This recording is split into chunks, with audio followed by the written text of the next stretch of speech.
Il était une fois, dans une petite ville enveloppée dans les brumes du mystère, une femme nommée Élodie qui vivait une angoisse silencieuse.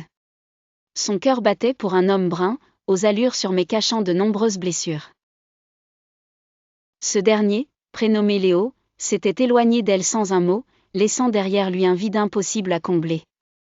Chaque soir, Élodie contemplait les étoiles, espérant lire dans le ciel un signe, une réponse à ce silence déchirant. Un matin, sur un coup de tête et après avoir entendu parler d'une cartomancienne réputée, Élodie décida de la consulter.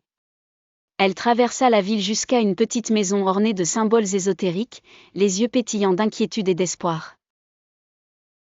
La cartomancienne, une femme intrigante aux yeux pénétrants, l'accueillit avec un sourire mystérieux et l'invita à s'asseoir. La pièce était éclairée d'une lumière douce, et l'air embaumait l'encens. Élodie sentait son cœur palpiter à mesure que la cartomancienne s'apprêtait à révéler les secrets que cachait l'avenir. D'un geste assuré, elle mêla les cartes avec élégance et les éparpilla devant elle. « Vous aimez un homme tourmenté ?» commença la cartomancienne, ses yeux fixant ceux d'Élodie. « Sa peur l'a éloigné de vous, mais il reste attaché.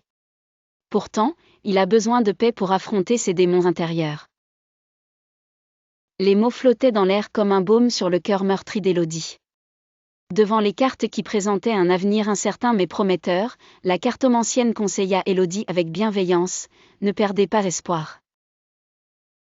L'amour véritable ne se dissipe pas avec la distance. Prenez soin de vous, renforcez-vous. Votre lumière intérieure est ce qui le guidera de nouveau vers vous. » Elle marqua une pause, yeux fermés, la main posée sur un symbole énigmatique. Puis d'une voix douce et assurée, elle ajouta, « Léo traverse une période de guérison. Quand il se sentira enfin prêt, il reviendra vers vous, plus entier et décidera de donner un nouveau sens à votre histoire. Il vous aime profondément, cela ne changera pas.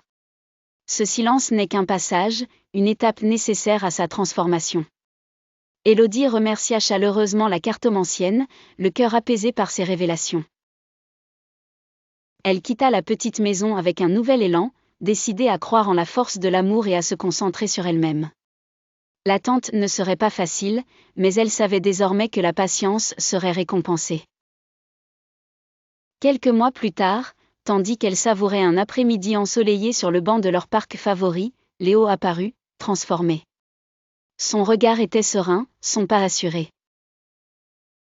En s'approchant, il prit la main d'Élodie. « Je t'aime, et je suis enfin prêt », lui dit-il avant de poser un genou à terre, serrant une bague scintillante. Élodie, le cœur léger, comprit que l'amour avait triomphé du silence et des peurs. C'était le début d'une nouvelle aventure, une promesse pour le futur.